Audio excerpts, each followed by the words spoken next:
Welcome to the Deep Dive. Today, we're plunging into a topic that's really reshaping our world, this dramatic surge in global military spending.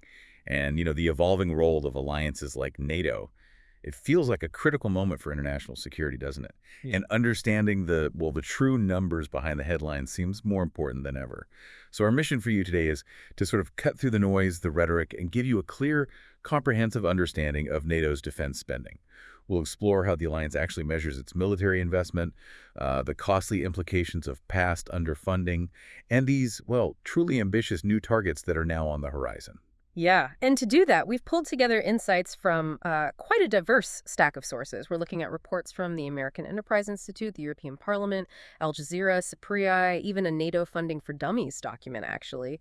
Our goal really is for you to walk away feeling, properly informed about this complex and pretty crucial issue, getting a grasp on the real-world impact of these huge financial commitments. Okay, so to really get a handle on this shifting landscape, we probably need to start at the foundation.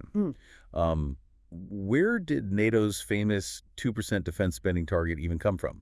Why has it been such a sticking point for so long? Well, the 2% benchmark itself, it isn't entirely new. It was sort of formalized as a minimum guideline way back at the 2006 Riga summit, but it really gained regency and was significantly strengthened at the 2014 Wales summit. That was, a direct response to Russia's illegal annexation of Crimea. And the goal then was for all members to meet that 2% target within a decade. Right, within 10 years. And it seems like there's been, significant progress since then. By 2024, the estimates suggest, 21 out of 32 NATO members are actually meeting that 2% commitment? That sounds like a big shift. It is a big shift, on paper at least. Okay. But I have to ask, is it really as straightforward as it sounds? That's the crucial question, really, because while the numbers, they look better, there's this deeper issue with how the 2% is actually defined and what it truly represents. See, NATO uses a very broad and, frankly, flexible definition of defense expenditure. Flexible, okay. Yeah, and this can include non-combat expenses you might not typically think of. Oh, yeah. Things like military pensions, budgets for national coast guards, maybe even national police forces, financial aid, humanitarian operations. So it's a bit like saying you're spending 2% of your income on home maintenance, but that actually includes, I don't know, your streaming subscriptions, your fancy coffee machine. Exactly. Maybe even the plants on the balcony. Technically home-related, but maybe not fixing the leaky roof. Precisely. Not necessarily enhancing the core structure. And we've seen specific examples from the sources, haven't we? Like Spain's Civil Guard, their national police force, that budget's about $3.3 billion. And that could inflate their reported defense spending by, up to 19%. That's right. Or take the difference between NATO's reported U.S. 2024 budget, nearly $968 billion, versus what the Pentagon actually got from Congress, which was around $814 billion. Okay, big gap. Huge gap. And it highlights these extra inclusions like the U.S. Coast Guard, maybe parts of Homeland Security or Veterans Affairs. Denmark's another one. Their Ministry of Defense reports a much narrower budget, about $5 billion, compared to NATO's figure of $9.9 billion, purely down to these different definitions. Wow. And the UK's Ministry of Defense, they even put out a caution saying their figures should not be compared with NATO's target because NATO's definition is just wider. Okay, so the UK is basically saying, hold on, these aren't apples to apples. And Canada, too. They saw this massive sort of artificial 25% increase in reported spending after 2018. Yeah, that was when NATO updated the definition to include pensions and other things. It boosted their numbers by $5 billion, just like that. Right. So if NATO's definition is this broad, and countries like the UK are warning against direct comparisons, doesn't that kind of undermine the whole credibility of the 2% target? I mean, as a measure of actual military readiness, are we just moving the goalposts? It's a really critical point. This isn't just some accounting quirk, It fundamentally distorts our understanding of who's truly pulling their weight. The real insight here, I think, is how these definitional ambiguities could subtly undermine trust, strategic alignment among allies. It could potentially lead to a false sense of security, maybe, or feelings of inequitable burden sharing. Ultimately, many of these inclusions, they're technically defense-related, but they don't directly enhance warfighting capabilities. They don't add troops, weapons, or, core equipment. Exactly. And this brings us to, a really critical concept you mentioned, the cumulative NATO defense deficit. This is the staggering total shortfall from consistently falling short of that 2% target over many years. And the numbers, wow, they reveal a massive deficit. over $2 trillion in deferred or cut investments across the alliance, just from 2000 to 2024. Just think about that for a moment. $2 trillion. That's not just a number on a spreadsheet, is it? No. That's 2 decades of deferred capability. That's outdated equipment, lost opportunities to prepare properly. This chronic underinvestment, it's led to really tangible consequences. We're talking a decline in the entire Western defense ecosystem, a kind of hollowing out of forces after the Cold War, reduced personnel numbers, depleted munitions stockpiles, Right. decreased production of heavy equipment, delayed modernization. It's also really eroded the defense industrial bases. I mean, a really stark example comes from the war in Ukraine. Europe's annual artillery shell production is apparently only about 1/5 of Russia's. 1/5. Wow. That's sobering. And it's clear the deficit peaked around 2014, right? $157.3 billion shortfall that year, which, yeah, not coincidentally, was right around Russia's annexation of Crimea. And while it has shrunk since Russia's full-scale invasion in 2022, you're saying significant gaps definitely remain. They do. And beyond these definitional issues, just comparing defense spending across NATO is tricky because of economic factors, too. Okay. Spending is often reported in U.S. dollars, right? But exchange rate fluctuations, variations in purchasing power, they can heavily distort these comparisons. This is where the true picture gets quite blurry. So how do we get a true picture then when currencies and like local costs differ so much? I think you mentioned China as an example. Yes, China is a compelling case. Officially, they report, $230 billion in 2024 for defense. Okay. But analysis from the American Enterprise Institute, AEI, suggests its real defense budget is actually closer to $711 billion. Whoa, that's a huge difference. Why? It's largely down to what economists call purchasing power parity, or PPP. Right, PP. Essentially, it's about what that money actually buys on the ground in China. And it can buy significantly more military capability for the same dollar amount than it might in the West. Their spending just goes much further. So that massive figure, $711 billion, effectively puts them on par with the U.S. spending. Pretty much, yes. Once you adjust for PPP and also factor in some unreported military-related spending. Okay. And you also have differences in personnel costs. Volunteer militaries like the U.S., U.K., Canada, they have higher costs, salaries, benefits. Whereas countries with conscription like Norway or Finland, their personnel costs are much lower because conscripts get minimal wages. All these things make direct budget comparisons really difficult without, digging much deeper. And it's not just economics, right? You said national accounting differences are a huge problem too. Absolutely. And this leads to inconsistencies with other, well-respected defense spending trackers like SUPRI or ICE. They often show vast differences from NATO's own numbers. For instance, Turkey's 2023 NATO figure was $16.6 billion, but ICE's had it at $9.7 billion, SUPRI at $15.8 billion. All over the place. Yeah, or Denmark. NATO says $8.1 billion. IDS says $5.3 billion.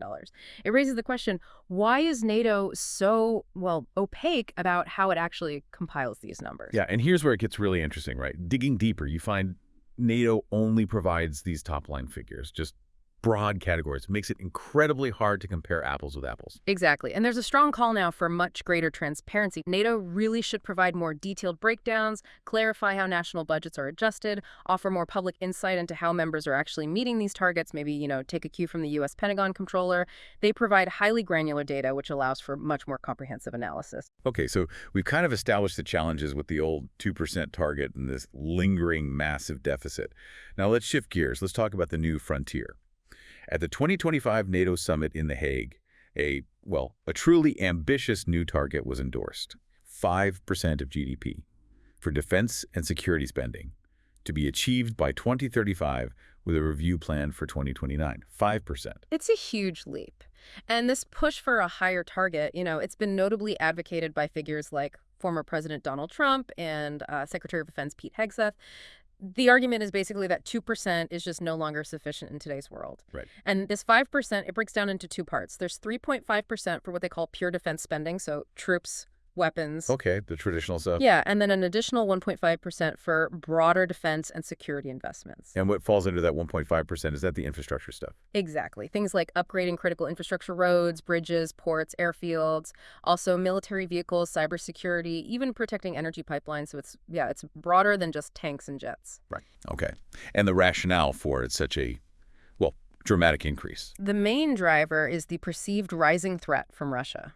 NATO Secretary General Mark Rutte described it as the most significant and direct threat. Simple as that. But it also serves as a very potent political signal, doesn't it? Demonstrating resolve, unity, burden sharing, especially perhaps aimed at reassuring the United States and keeping them committed to the alliance. It definitely marks a significant shift away from maybe diplomacy and arms control towards, hard power and deterrence as the primary security concept. Okay, but looking at the bigger picture here, Yeah. achieving this 5% target, that comes with some pretty significant fiscal challenges, surely. Oh, absolutely. The average military burden for NATO in 2024 was what, 2.2% of GDP? Reaching just the 3.5% core defense part would mean doubling, maybe even tripling expenditures for many members. Wow. By 2035, that 3.5% could mean an additional $1.4 trillion annually for the alliance. Total NATO military spending hitting about $2.9 trillion a year. And if they actually hit the full 5% target, that can mean an extra $2.7 trillion annually, bringing total spending to roughly $4.2 trillion per year. 4.2 trillion. That's just a mind-boggling scale of adjustment. Can you put that in perspective for individual countries? Sure. For Germany, hitting 5% by 2035 could mean spending roughly $329 billion a year. France, maybe $221 billion. Italy, around $158 billion annually. Goodness. And this raises huge questions about fiscal sustainability, doesn't it? Especially given the high public debt levels many NATO members already have. Moody's downgraded the U.S. credit rating, partly due to debt concerns. France has a negative credit outlook. Italy's debt is, 135% of its GDP? Right. This raises that crucial question for you, the listener. Where is all this money actually going to come from? I mean, currently, none of NATO's 32 members spends more on defense than they do on either healthcare or education. None. But if this 5% target gets adopted, the sources say 21 countries that currently invest less than 5% in education would end up allocating more to the military than to schooling. That's a really profound societal choice, isn't it? It reflects a massive shift in national priorities. It's bound to ripple through public services for generations. Is this even politically feasible? Or are we maybe setting ourselves up for another cycle of underfunding down the line, just, starting from a higher benchmark? It's a huge question. And beyond just finding the money, there's the issue of whether the defense sector can even absorb such rapid budget increases effectively. What do you mean? Well, there are risks. Risks of procurement inefficiencies, overpricing, potential misuse of funds, maybe bypassing proper oversight when you're trying to spend quickly. We also see something called defense cost inflation. Prices in the defense sector often outpace general inflation, which limits the real capability gains you get from the extra spending. Ah, okay. So more money doesn't automatically mean proportionally more capability. Exactly. And there's another risk that European countries might just end up buying off-the-shelf equipment from major U.S. arms producers rather than investing in building their own domestic industrial capacity. Which could clash with their goals of, strategic autonomy. Precisely. That's why NATO's own 20% benchmark, the guideline that members should spend at least 20% of their defense budget on major new equipment and R&D, is so important. It's meant to ensure investment in long-term military capability. It seems like some countries are already kind of leading the charge on this, though. Poland, for instance, really stands out, doesn't it? Poland is a key example, yes. In 2024, their defense spending was already way over the old 2% guideline, hitting 4.1% of GDP. That was the highest in NATO. 4.1%. And they have plans to increase that to 5% and maybe even beyond. Crucially, they're allocating over half of their defense budget, 50% plus, to new equipment. Wow. So they're really investing in modernization. What about the U.S. role in all this? Well, the U.S. role is obviously critical. Historically, it's led NATO in defense spending, no question. But its spending as a share of its own GDP has actually declined. It's barely meeting 3% today. Really? Only 3%? Roughly, yeah. And President Biden's nominal budget increases, they've actually been lower than inflation recently, meaning it's been a real terms budget cut. So the point is, if the U.S. expects its allies to significantly ramp up spending, it arguably needs to lead by example. People recall Reagan committing roughly 6% of GDP back in the Cold War to rebuild the military. Right. Lead from the front. Now, shifting slightly but staying related, Russia's invasion of Ukraine. It's clearly been this pivotal moment, hasn't it? Hmm. And it seems to have really deepened cooperation between the EU and NATO, reshaping Europe's security landscape. Oh, absolutely. What's really compelling here is how complementary their roles seem to have become despite, Yeah. some past frictions. NATO remains the cornerstone of collective defense, obviously heavily reliant on U.S. capabilities. But the EU has really emerged as a key actor in its own right, particularly with financial aid, military assistance to Ukraine, and imposing sanctions on Russia. Okay. And their partnership's been formalized through these joint declarations 2016, 2018, and again in 2023. Plus alignment in their big strategic documents like NATO's strategic concept and the EU's strategic compass and this new white paper for European defense readiness 2030. And the EU has seriously stepped up its game in defense, hasn't it? Yeah. Providing really substantial financial and military aid to Ukraine. What were the numbers? 50.8 billion by June 2025, including member state contributions. That's the figure, yes. And crucially, they've introduced these pretty robust industrial policies designed to reinforce the European defense industrial base. You've got initiatives like EDIRPA, that's for streamlining joint procurement, buying things together, Right. and ASAP, which is specifically designed to boost ammunition production, a critical shortfall we mentioned earlier. Mhm. This is all part of their wider European Defense Industrial Strategy, or 80s. And then there's the Rearm Europe Readiness 2030 plan, with its SAFE instrument that's offering $150 billion in EU-backed loans, really aimed at rapid re-equipping and modernization. It's big money flowing there, too. Big money. Collectively, EU defense budgets are projected to hit $326 billion in 2024 and potentially add another Euro billion by 2027. Okay.